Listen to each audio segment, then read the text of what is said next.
नमस्कार दोस्तों, स्वागत है आप सबका एजू करंट इंडिया पर। साथियों, तैयार हो जाइए, अब कुछ बड़ा होने जा रहा है। क्योंकि अब कुछ ऐसा खेल होगा कि जो आतंकवादी है जो और उनके जो अकाए हैं, अब उनको बख्शा नहीं जाएगा।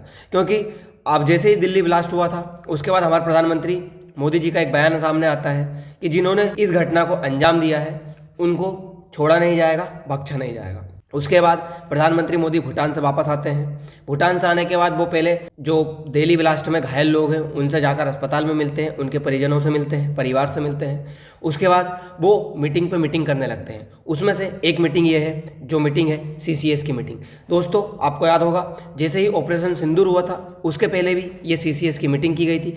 सिक्योरिटी की मीटिंग इसलिए की जाती है कि क्या घटना घटित हुई है, क्या निर्णय लेना है, इसके बाद क्या करना है और ये क्या वजह से हुई है, ये सारी बातें इस मीटिंग में तय हो जाती है। और इस मीटिंग में जो भी बातें तय होती है वो बातें फाइनल होती है।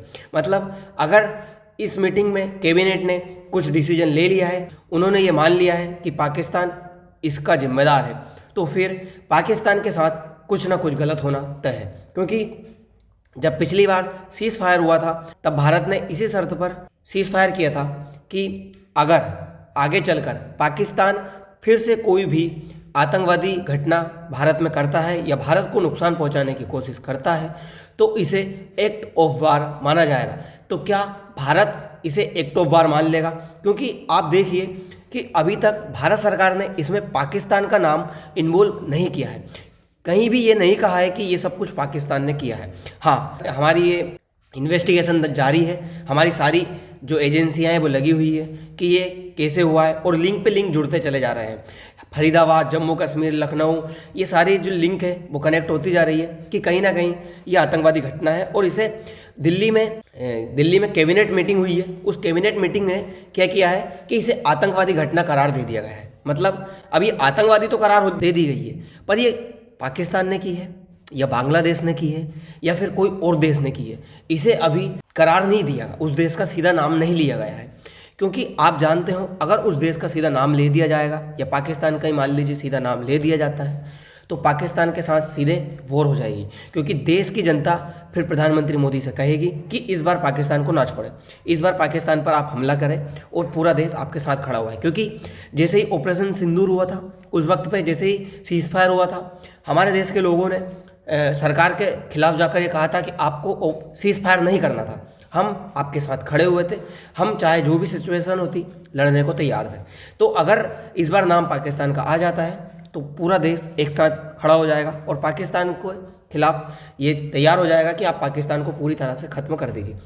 और हम ये सब करने को तैयार भी हैं, लेकिन इसके लिए एक प्रिपरेशन करनी होगी कि कब हमारी सेना, कब हमारी नेवी, ये सब तैयार हो। और ये एक बार तैयार हो जाएंगी, पूरी प्रिपरेशन हो जाएंगी और ये हमें कहेंगी कि हाँ अब हम तैयार हैं, अब आप कितना भी भीषण युद्ध हो जाए उससे निपटने के लिए हम तैयार हैं। तब जाकर ये जो घटना है ये पूरी तरह से लागू होगी और जो पाकिस्तान है या कोई भी देश है उस पर हमला कर दिया जाएगा।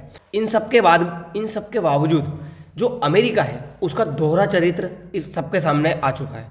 अमेरिका ने क्या कहा है आपको याद ही होगा, भारत में जैसे दिल्ली ब्लास्ट हुआ उसके बाद इस्लामाबाद में भी एक ब्लास्ट हो जाता है और उसमें भी कुछ लोगों की मौत हो जाती है। तो उसके बाद अमेरिका क्या कहता है कि जो इस्लामाबाद में हुआ वो तो टेररिस्ट एक्टिविटी है, लेकिन जो भारत में हुआ वो टेररिस्ट एक्टिविटी नहीं है, उसे वो ट्राइबल एक्सप्लोजन कह देता है। मतलब अमेरिका का ये साफ चेहरा, ये जो पक्षपात है अब सामने आया है, जिस वजह से लोग अमेरिका के खिलाफ अब खड़े होने लगे हैं। उन्हें समझ में आने लगा है कि अब अमेरिका क्या करना चाहता है। दोस्तों, आपको मैं बता दूं कि अजरबैजान, पाकिस्तान और बांग्लादेश, ये तीनों देश और साथ में ही इनके एक तुर्की, ये चारों देश क्या है अब एक हैं और इनके पीछे खड़ा हुआ है यूएस। मतलब यूएस ही इनको लीड कर रहा है। ये कहीं ना कहीं भारत पे दबाव बनाना चाहते हैं कि भारत जो है वो अमेरिका के साथ ट्रेड डील करे, रसिया के साथ ट्रेड को बिल्कुल भी ना करे। इसी वजह से ये सारी एक्टिविटीज़ करवा रहा है। कहीं ना कहीं इसमें हाथ अमेरिका का ही है। आप देखना एक दिन सब पता चलेगा कि इसमें बांग्लादेश भी शामिल था, इसमें तुर्की भी शामिल है और इसमें अमेरिका का सबसे बड़ा हाथ है। ये एक दिन बात सामने जरूर आएगी, मैं आपको अभी बता देता हूँ। और इन सब के बावजूद हुआ क्या है कि अब सऊदी अरब, यूएई और ईरान खुलकर भारत के सपोर्ट में खड़े हो गए। दोस्तों, आपको पता ही है कि सऊदी अरब, यूएई और ईरान, ये तीनों मुस्लिम देश हैं। और सऊदी अरब का तो अभी पाकिस्तान के साथ कुछ समझौता भी हुआ था, लेकिन उसके बावजूद वो भारत के साथ अब आकर खड़े हुए हैं। दोस्तों, आपने देखा होगा कि जैसे अभी एशिया कप हुआ था, ये एशिया कप कहाँ पर हुआ था? ये हुआ था यूएई में, क्योंकि ये होने वाला कहाँ पर था? ये होने वाला था पाकिस्तान में, पर भारत पाकिस्तान जाना नहीं चाहता, इसलिए उसने न्यूट्रल प्लेस यूएई में करवाया। तो यूएई क्या है, अब भारत का ट्रेड पार्टनर बनता जा रहा है, और इसने कहा है कि आप शुरुआत स्पोर्ट्स से कीजिए। इसलिए हम स्पोर्ट्स के हमारे जो भी मैच है जो पाकिस्तान में होने वाले हैं, उनको हम यूएई ट्रांसफ़र कर देते हैं, मतलब यूएई में वो मैच हम करवा देते हैं। उससे क्या है कि यूएई के साथ ट्रेड बढ़ता है, यूएई का जो इन्वेस्टमेंट है वो बढ़ जाता है। और आपने देखा होगा यूएई अब अपने यहाँ पर मंदिर भी बनवा रहा है, मंदिर से उसके क्या टूरिज्म प्लेस बढ़ रहा है, मतलब यूएई अब भारत के लिए कुछ ना कुछ कर रहा है। इसलिए अब भारत भी यूएई के साथ जो सारे मैच है वो यूएई में करवा रहा है। इसलिए आप ये लिंक करके देखिए कि जो जियोपॉलिटिक्स है उसमें कुछ भी ऐसा नहीं है जो मतलब बिना वजह का हो जाए, वहाँ पर जो भी हो रहा है उसकी एक कोई ना कोई वजह है। और अगर हम यूएई के साथ मैच करवा रहे हैं, मतलब यूएई में हम जाकर मैच खेल रहे हैं, तो उसकी बहुत बड़ी वजह है। आप इन चीज़ों को लिंक करते चलिए। आप इसको, अगर कोई सी चीज़ कहीं पे घटित हो रही है तो आप उसको ये देखिए कि ये क्यों हो रहा है। आप सबसे पहले ये लगाइए कि इसका भारत को क्या फ़ायदा है, या इसका यूएई को क्या फ़ायदा है, या किसी और देश को क्या फ़ायदा है, क्योंकि कुछ भी घटना ऐसे ही नहीं हो जाती है। वहीं क्या है, हमारे जो आर्मी है और मतलब तीनों सेनाएं जो हैं वो इस समय एक युद्ध अभ्यास कर रही है जिसका नाम है मारूज्वाला। ये मारूज्वाला युद्ध अभ्यास क्या है, इसे मतलब मान लीजिए आप डेजर्ट जो होता है ना, रेगिस्तान, उसमें कैसे युद्ध लड़ा जाए या कैसे जो है वार किया जाए किसी दुश्मन देश के साथ, किस सिचुएशन में कैसे लड़ा जाए, ये उसी से रिलेटेड एक युद्ध है। मतलब हमारी जो जैसे त्रिशूल हुआ था ना अभी, तीनों सेनाएं जिसमें भाग ली थी, ऐसे ही इसमें भी तीनों सेनाएं भाग ली है।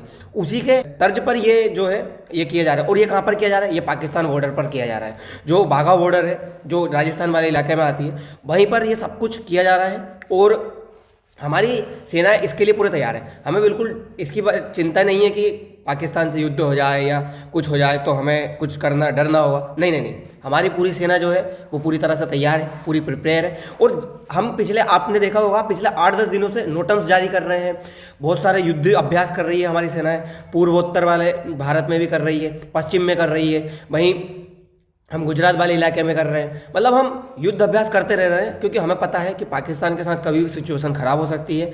इस पाकिस्तान का कोई भरोसा नहीं है, और ये सब कुछ पाकिस्तान ने अभी कर ही दिया है। उसके बाद ही दोस्तों क्या हुआ कि तुर्की का जो लिंक है वो भी सामने निकल कर आ रहा है।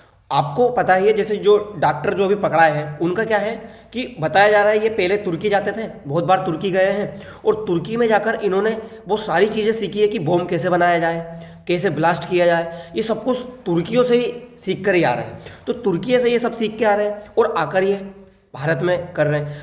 तो ये तुर्की तक कैसे गए? कहीं ना कहीं इनका किसी ने सपोर्ट किया होगा, और ये सपोर्ट कहीं ना कहीं क्या है, भारत में रहने वाले लोगों ने ही किया है। मेरे को जहाँ तक लग रहा है, भारत में रहने वाले लोग ही है जो भारत को नुकसान पहुँचाना चाहते हैं, और साथ में पाकिस्तान इनको पीछे से फंडिंग कर देता है कि आप जाइए भारत में एक्टिविटी करिए। अब ये गए, मतलब तुर्की जो है, मैंने अभी आपको बताया ना, तुर्की, अजरबैजान, बांग्लादेश और पाकिस्तान, ये चारों एक हैं भारत के खिलाफ खड़े होने के लिए। और इन सब का जो आका है वो है यूएसए। यूएसए इनको पूरी मदद करता है। यूएसए इनके खिलाफ कुछ बोलता ही नहीं है। अगर कुछ भी बोलना होगा तो भारत के खिलाफ बोलेगा, भारत पे टैरिफ लगाएगा, पर इन देशों को पूरा सपोर्ट है उसका, वो इनके साथ खड़ा हुआ है। और आप देखिए अभी बांग्लादेश का नाम आया नहीं है, लेकिन एक दिन थोड़े दिन बाद बांग्लादेश का नाम भी आएगा इन सब चीज़ों में। कहीं ना कहीं बांग्लादेश भी इसमें शामिल है इस ब्लास्ट में।